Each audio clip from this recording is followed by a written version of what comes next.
But if you take the eastern garter snake, Thamnophis sirtalis, why does location matter?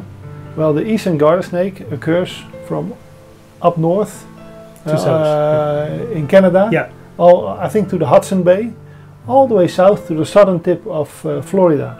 Well, the eastern garter snake, Thamnophis sirtalis, from the southern tip of Florida, lives a totally different life than the one from the Hudson Bay. The Hudson Bay has 7 months of hibernation. That one from Florida has no hibernation. So I saw a big one swimming in the lake, and then it went to a willow tree and it went up the willow tree. So then I walked up to one willow tree, and I put my camera high, and I was waist deep in the water. And then I was walking along the tree, and I saw a big snake, so I grabbed it. And then while I grabbed it, I grabbed 2 snakes, and they were copulating. It was in May, and they were locked. So that was an amazing observation to witness them that early in the year, copulating, and so that was amazing. And then I also noticed that there were huge quantities in those trees. Some trees had 40, 50 obscurus and melanogaster all basking together, and then from the melanogaster there were melanistings ones that never had been described. So I saw some all black melanogaster. What a day. And that I think that day I found maybe 60, 70 snakes all together, both obscurus and melanogaster, and it was just fantastic to see all those snakes, all the variation, beautiful.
Tell me, what would be the basis, the advice you would give to someone who would like to start with garter snakes? I mean, do you have a species you would recommend, and what environment would you recommend to create and to build for it?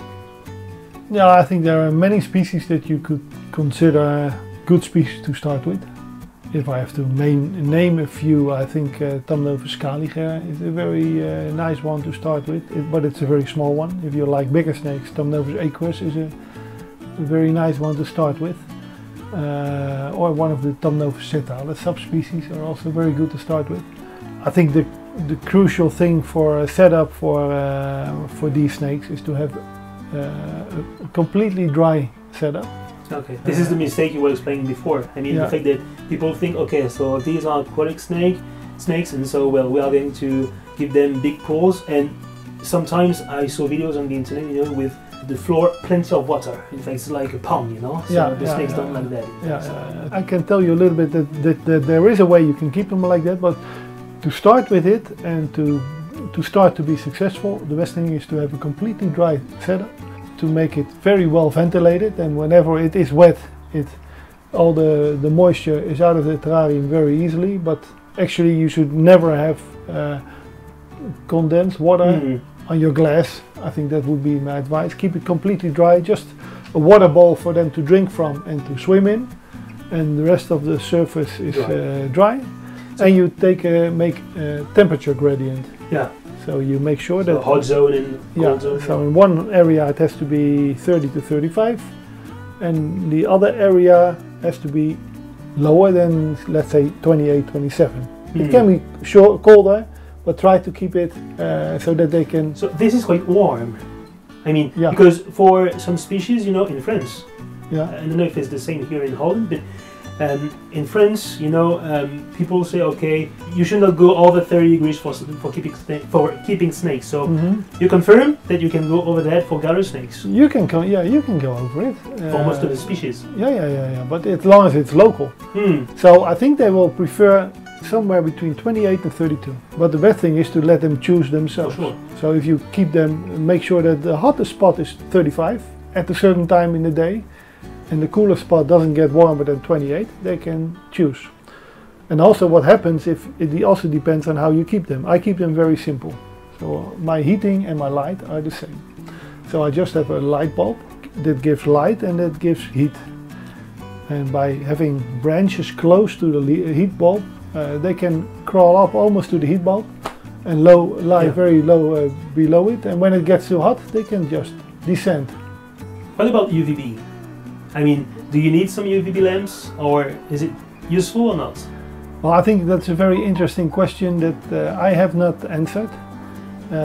But many people are trying to answer it, and I find it very interesting because I know several people who are very enthusiastic hobbyists, and they're giving UVB, and they. This is not your case. No, that's not my case. I've never done it, so I do it very simple. But I know and you are people. successful like this. Huh? And you are successful. Like I am. So I can say for sure that you don't need UVB to breed successful. But it can be a must. I'm not saying that you shouldn't do it. I'm just saying, well, I have no proof that you need it, but I do. I always like to keep an open mind. Even though I'm doing this for 25 years, it doesn't mean that you know everything, or no, you learn every day. That in fact, and you can only learn if you keep an open mind. So I'm following those people who are doing that with great interest. So I know some guys from England who are doing that with a lot of passion, and they're very convinced that it adds value and that the snakes thrive better. And I could imagine that the snakes like it. I can only say, well, I have been quite successful without it, so it's not an absolute must. That's the only thing I can say. Okay. What about the stuff you are going to put inside the terrarium? So if I look at yours, you have pieces of wood, you have branches, rocks. The substrate is made of, I think it's pine chips? No, wood chips. Wood chips, okay. Yeah. I think it's birch. Okay. I'm not sure. Okay. Yeah. You told me that you were trying to reproduce what was in the wild, in fact, the conditions. Is this what you would recommend for people to create like an environment like this? So, okay, that's a good question as well. If I have to list the basic ingredients of my terrarium, so I explained already ventilation, temperature gradient, dry. About ventilation, I wanted to add something, which is that as we are filming now, we have 2 windows opened in the room, so it creates like a wind, and this is good for ventilation, I assume. Yes. So, this was just a precision, for people who are not, seeing that. So, can you go on, please? Okay. So, what I put inside my terrariums is all a little bit the same. So I start with newspapers on the floor, just for easy cleaning. Yeah. Then I have a layer of wood chips in general. With some species I also use cocoa peat. Yeah. The wood chips I use the big size. Okay. And that is important. Yeah, to prevent them from eating. Yeah, but if you have the very small ones and you give them, for instance, fish, then all those small wood particles they stick. Yeah. And they get all the wood inside and they can get blockage. And so if you have big wood chips, there's a small chance that they will ever ingest it. Furthermore, I use whatever I can find in my own garden. So I use branches and also if I am cutting branches, I just use everything from outside. I don't sterilize anything. And are there some branches, for example, that you would not recommend for snakes? I mean, no. Okay. Everything is okay for you. Yeah, for me, everything is okay. And I use rocks for them to. I always give them plenty of places to hide. A snake has to be able to hide, and they can choose to bask and be visible. But if they don't want to be visible, that they can hide and don't get stressed from. Another question about that, because we were speaking about rocks or wood. A good way to find some is to go on the beach, for example. So is it possible to give some pieces of wood or rocks that were in a an environment with salt like this, do we need to rinse them perhaps first and next to... Is it, according to you, will it cause problems or is it okay? I don't think it will cause problems. No. Okay. No. So nice. And would you like to add something else about that? What about the water bowl size perhaps? This would be the last thing to tell. Yeah. Well, let's say for the very aquatic ones, I like to use a bowl which is maybe about 20-30 centimeters in diameter and 10 centimeters high, so they can really lie into it. And what is the size of the terrarium? Or because you didn't mention that. No, I didn't mention that, and that's a very good one. So to keep a couple? Yeah, I would say the minimum size would, it depends a little bit on the species, but 80 centimeters by 40 by 40 would be a general minimum for adult couple. But in general, I think the bigger the better. So if you ask me what would be your ideal size, maybe 1 meter or 1 meter 20 length. Okay. 50 centimeter by 50 centimeter. Yes, because garter snakes are active. They're active, yes. They like to search for. And also the bigger the terrarium, the better your temperature gradient is. So it's very easy to make it warm in one spot and then cooler in the other ones. And in the past, I think I had problems with terrariums that were too small, and then you are either too cold or too warm. Okay.